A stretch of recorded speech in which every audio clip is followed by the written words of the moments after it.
Hi everybody, welcome once again to our comprehensive tutorials on the laboratory equipment.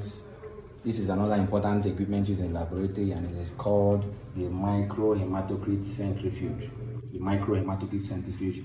This equipment is used for a particular test in the laboratory known as the PCV. And PCV is short for packed cell volume. Packed cell volume. You may be wondering what packed cell volume is. We will make another video where we expatiate on that test on how to carry it out. But basically, packed cell volume is a way to measure the percentage of red cells you have in your blood, right? So just leave it at that. Like I promise to make another expansive video on that.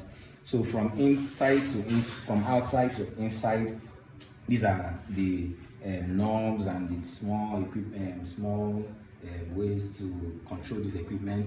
This is the timer, right? And this is the way to calculate to set the revolutions per minute. This is the power button, right? Power button. This is used for setting the time. This is used for setting the revolutions per minute. This is useful. Now, this instrument also works with the principle of the centrifuge. Remember, I talked about the centrifuge in the last video. I told you that centrifuge uses centrifugal force. This also uses centrifugal force. I'll open it now. And remember, I told you that the centrifuge, the one we have, runs at 5,000 rotations per minute. However, this microhematocrit centrifuge can run at 12,000 revolutions per minute, and that's way bigger than the normal centrifuge. Now, also another difference is that this microhematocrit uses capillary tubes, right? It's only a capillary tube can fit into these small spaces and outlets. However, for the centrifuge, you can only use an EDTA bottle on the centrifuge. But however, on this, you cannot use the EDTA bottle. You can only use the capillary centrifuge, okay? Now, this is a PCV test that we just concluded, and we're going to make a video on that soon. Make sure you stay tuned, okay? So I use this to set the timer. For instance, when I want to perform the PCV test, I set my timer at 5 minutes.